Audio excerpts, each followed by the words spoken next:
Vadiwa vateereri tadzoka zvekare nechimwe chirongwa pano paZim Facebook Secrets and Confessions. Regai tibva tapinda muma messages edu.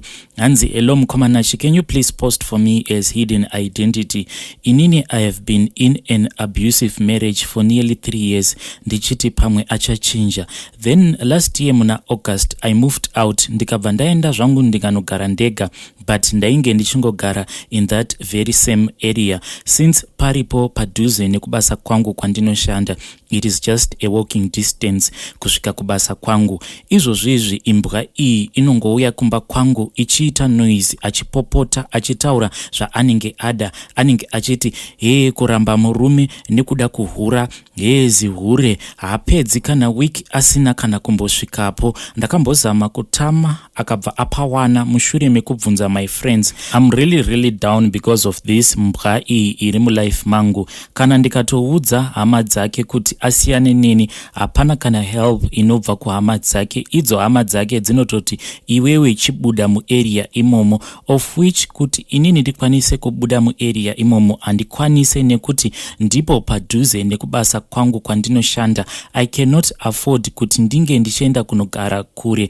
nekubasa kwangu, kuti ndinogara kure kwandinenge ndichikwira taxi kuti ndiende kubasa. Please, I need your advice wedwe. Ndatambura nengozi iyi iri mulife mangu. Ndo nyaya yandatumidzirwa navanzvadzi vedu ava makuseni ano. Ngativabatsireiwo mucomment section. Regai tibva taenda panyedu inotevera. Hanzi makadii zvenyu Mukoma?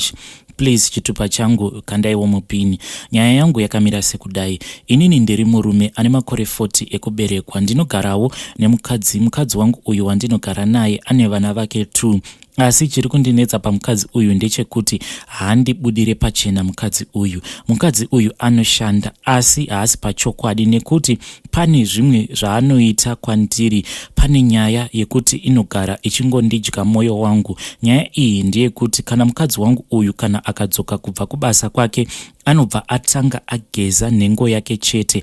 Paanogeza nhengo yake haageze muviri wose, asi anongogeza nhengo yake. Zvino mbofamba seiko chaiko? Please ndibatsireiwo, nekuti inini nemukadzi uyu tava ne1 year tichigara tose. Zviriko here izvi zvekuti mukadzi anongogeza nhengo yake chete oregedza kugeza muviri wake? Vedare ndo message yandatumidzirwa makuseni ano naMukoma vedu. Ngativabatsireiwo mucomment section.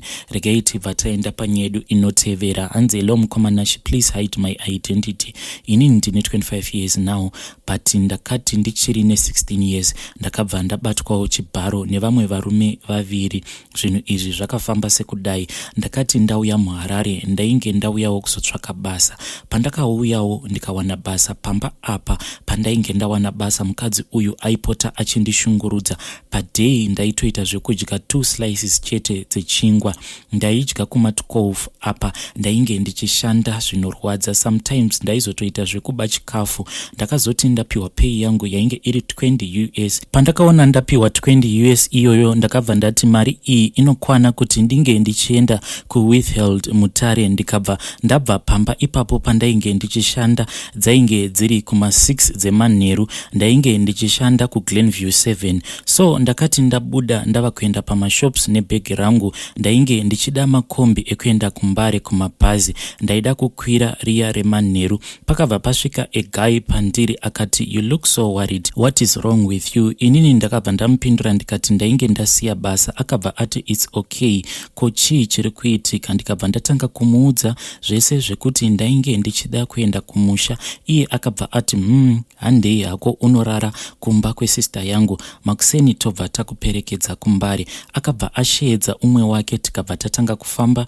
tiri kuenda kumba. Takati tichifamba kudaro ndokubva tazopinda muzvibage mainge muine kamwe karoad. Ndikabva ndati pane road here ipapapa. Iye akabva ati road iyi ndeye kudimburira ende ndiyo itori padhuze. Handinawo kuziva kuti ndainge ndatopinda mukanwa meshumba. Ndakazongoerekana ndapingwa ndare, ndadona, ndikada kumbozama kuchema. Umwe akabva aburitsa banga, umwe akabva atanga kurara neni. Akabva ati kwandiri, kasi hausati wakambozviitwa here zvinhu izvi. Akabva azoti kune umwe wake, apedza kurara neni iwewe chiuyawo sha. Umwe uya ndokubva azotangawo kundibata chibharo. Vanhu vaya vakati vapedza kundibata chibharo ndokubva vasiya vakandisunga. Ndakasiyiwa ndakasungwa kudaro. Then makuseni kuma5 ndakazoonekwa neumwe munhu. Mukadzi uyu ainge ari wechikuru, akabva aenda neni kupolisi ndikanogara kumusasa project. Ndokumbirawo namba yenyu yeapo mukomanashi ndizoisawo audio. Nanhasi hapana anoziva nyaya iyi, ndinototya kuitaura. Nezuro ndakaswera ndichifunga ndichingochema, ndosaka ndazoshinga kukuudzai. Now I am married hangu, asi murume haatombozivi nyaya iyi. Kana amai ndoudza amai here, oro ndongonyarara sekunyarara kwandainge ndakangoita kubva pakutanga. Bedare iyi ndo message yandakatumidzirwa naHaiti. Regai ndibva ndamutumidzira namba dzangu kuti akwanise kuzotisira WhatsApp voice note.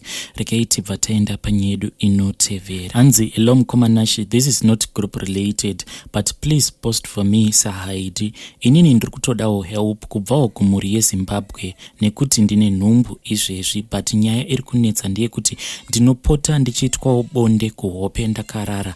Ndakatomboita miscarriage last year. Nhumbu yacho yainge yatova ne5 months. Kana kuinewo vane ruzivo, please ngavandibatsirewo mwana wangu uyu akwanise kuchengetedzeka. Kumachechi ndaenda, ndibatsireiwo. Kana kuinewo vakambosanganawo nazvo, kuzvarira pasi kunorwadza vedu we. Last year zvinhu izvi zvakaitika futi. Kana kuine vane vavanoziva, munongosiyawo namba vanobatsirawo, please ndibatsireiwo. Inini ndiri muBotswana. Vedare ndo message yandatumidzirwa navanzvadzi vedu ava.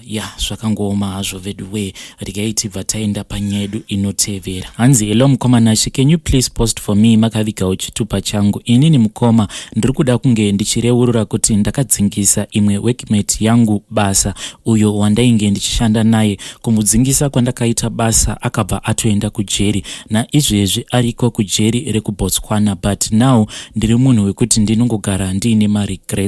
Ndiri murume ainge akatozviroorerawo zvakanaka. Nanhasi ndine mhuri yangu. Kubvawo ndichikura chaingovawo chishuwo chekuti ndinge ndichizoshandawo basa rinenge riri nani. Ndakazoenda hangu kuBotswana after muno muZimbabwe ndadzingwa basa. Pandakasvika kuBotswana ndainge ndisina kana ani zvake wandainge ndichiziva. Pandakasvikawo kuBotswana ndaiva munhu wekuti ndaingogarawo mumarengi nekuti hapana kana ani zvake muBotswana wandainge ndichiziva. Saka pane umwe musi pandakazosangana nemufana uyo akazondipinzawo pakampani pacho paainge achishanda. Akangondibvunza kuti komudhara panapa pamuri amuzivi kuti munokwanisa kusungwa here. Ndakabva ndamuudza kuti ndainge ndisina kana mazuva ndabvawo kuZimbabwe, saka kwekugara ndainge ndisina. Iye akabva anditora ndokubva aenda neni kumba kwake. Ndakanogara kumba kuya ndofungidzira kuda kwe5 days ndichingogara pamba pake. Ndokubva azondiudza kuti iye ainge ataura nemurungu wake, akati mangwana acho tinofanira kuti tinge tichimukira kuendawo kuinterview pabasa pake. Takamukira mangwana acho makuseni, plus ndaivawo nemamwe macertificate angu andainge ndatakura ndabva nawo kuZimbabwe. Pandakasvika kuya ndakabva ndaitwa interview ndikabva ndawana basa. Kampani iyi yainge ichita zvekutengesa maparts emotikari ikazopedzisira yava kuitawo zvekutengesa maused cars. Saka pandakapinda basa mainge muri muna January ya2007 patakatanga kushanda inini nemukomana uyu. Kunyange zvedu tainge tichigara panzvimbo 1 because ndainge ndisati ndawanawo mari yekuti ndinge ndichigara pangu ndega, but taishanda kumabranches ainge akasiyana. Side rangu varungu pandakatanga kushanda vakabva vaona kuti munhu uyu ainge achiziva kubata makastoma, nekuti pandainge ndichiri kuZimbabwe ndakamboshanda ndiri salesman. Saka masales angu akabva ati kwirirei. Apa pabasa apa taita zvekushanda tichiti kana ukatengesa zvacho zvaunenge watengesa unobva wawana commission papay yako yaunopiwa each and every month. But chaindirwadza ndechekuti ndaiti kunyangwe ndikatengesa zvemhando yipi, but pakuzonopera kwemwedzi ndaibva ndaona kuti commission yangu percentage yacho yandainge ndichipiwa yainge iri pasisa zvekuti paisamboita kana any difference yekuti unenge watengesawo chawatengesa. But uyu mukomana uyu ndaizoti kana ndikazotarisa payslip yake, because munhu wekuti panhau dzema payslip nemakadhi ake ekubank aisanyanya kuzviita ke nazvo. Saka pane dzimwe nguva dzekuti ndaiti kana ndiri ndega mumba ndaizofurawo mapayslip ake ndichiverenga ndichiita sei, ndakabva ndaona kuti iye percentage yake vaimupa percentage yainge yakati kurei kudarikidza percentage yandainge ndichiwana. Saka mukuzonoshanda nekuzowirirana nevamwewo vatainge tichishanda navo pasame company, ndakazotanga kunzwa kuti uyu mukomana uyu ainge andipinza basa ndiwo wainge huri hunhu hwake hwekuti kana akakupinza basa ane kamwe kakudzvanyirira kaainge achiita. Pane umwewo foromani waainge achiwirirana naye, saka aizokudzvanyirira pamapercentage anzi aiti kana iwewo ukatengesa ivo vaibva vatora masales ako iwawo vobva vamaisa pamukomana uyu, then at the end of the month vaizogovana commission yako yaunenge uchifanira kunge uchizopiwa. Zvinhu izvi pandakazvinzwa zvinhu zvekuti zvakandibata, ndichitanga kufunga kuti kuno kuBotswana ndainge ndakauyawo kuti ndinge ndichizoshandirawo mhuri yangu, but uyu mukomana uyu kunyange zvake ainge akandibatsira but ainge ava kunditorerawo advantage. Kakushandiswa kacho kakazonyanyisa inini nemukomana uyu patakazonzi tose tinofanira kuti tinge tichizoshanda pasame branch.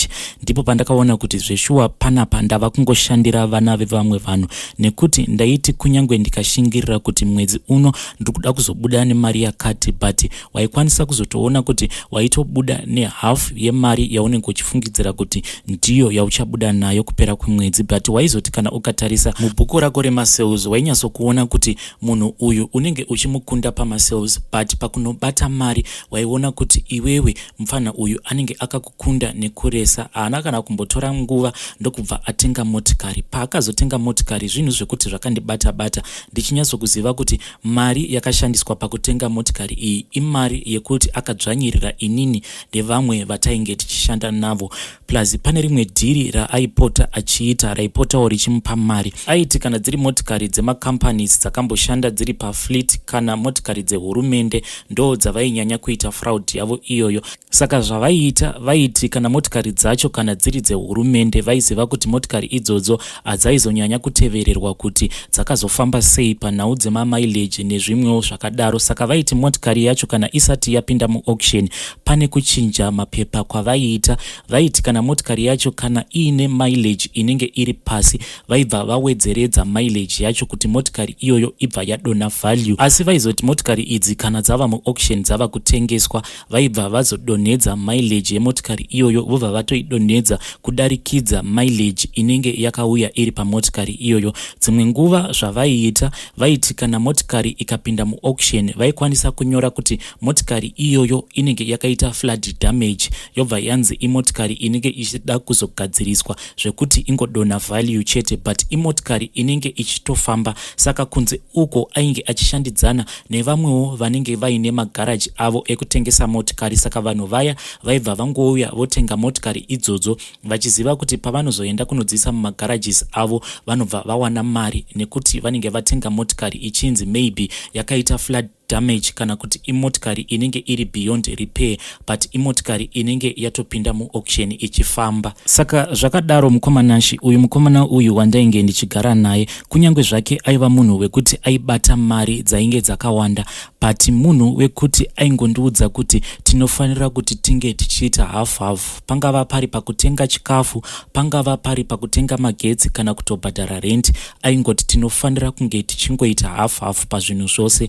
Zvinhu zvekuti ndaingozviudza kuti but mufana uyu haana tsitsi nemari dzake dzemadhiri dzose dzaanobata, but inini nekasalari kangu kandinowana anoexpecta kuti tinge tichingoita half-half, but ndakangoti hazvinei. Panewo pandakazombomuudza kuti ko wadii wanga uchingondipinzawo mudhiri ndikwanise kuwana uchiuviri, but iye akabva andiudza akati vanhu vekumusha vanotinetsei kuti ndinge ndichiita navo madhiri. Saka iye aisarudza kuti ange achiita madhiri ake nevamwe vanhu vekutoti kuti aitovadaidza vachibva kure zvekuti in one day munhu aitobva ipapo paauction akabata mari refu, but inini ndainge ndichigara naye aingosarudza kundiignore. Ndo pandakabva ndazotangawo process yekuti ndinge ndichimumhangarira kukampani zvose nekumapurisa.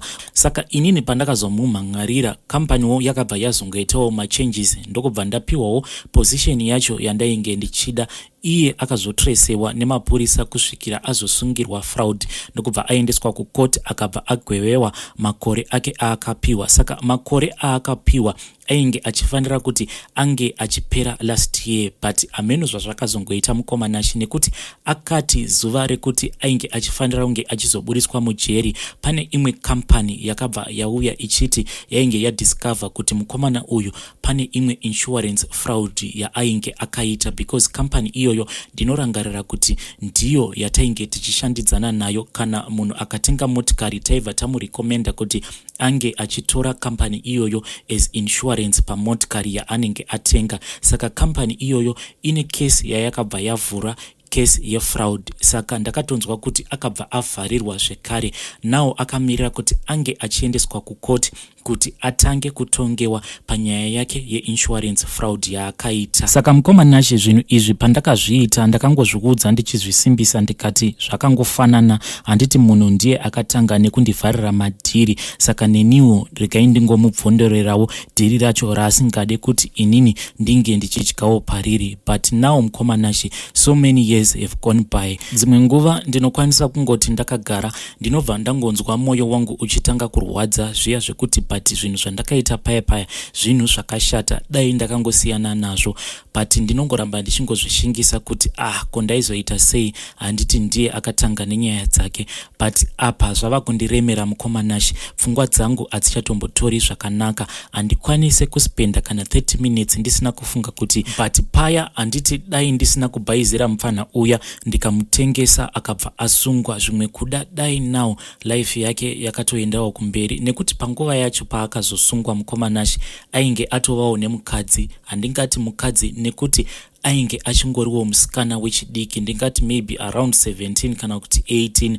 Mwana uyu ainge amitiswa neMukoma uyu wandainge ndichishanda naye, ainge achangobvawo kubatira pamuviri, ndokubva azosungwa Mukoma uyu. Mwana iyeye handizivi kuti akazoenda nekupi, nekuti ainge aita zvekungotiziswa, akangotizawo vabereki vake vainge vangosanganawo pamafoni, ndokubva apiwa mari yekuti ange achibva kuZimbabwe akauya kuBotswana, ndokubva vatanga kugarisana semukadzi nemurume pasina kana nguva. Uyu Mukoma uyu akabva angosungwa. Handina kana kumboda kumboziva kuti iye musikana uyu akazozvifambisa sei nenhumbu yake yaainge ava nayo panguva yacho. Mukoma pfungwa dzinonditsikirira zvekuti dzimwe nguva ndinokwanisa kumbozvisimbisa, but pfungwa idzodzo padzinozodzoka dzinotodzoka dzakandisimbirira zviya zvekutozviudza kuti saka izvi zvandakaita zvakasiyanei nekuuraya munhu, nekuti izvezvi makore acho aagara ari mujeri, plus nyaya iyi yefraud iri kunzi ari kufanira kuti ange achizodzokera kucourt,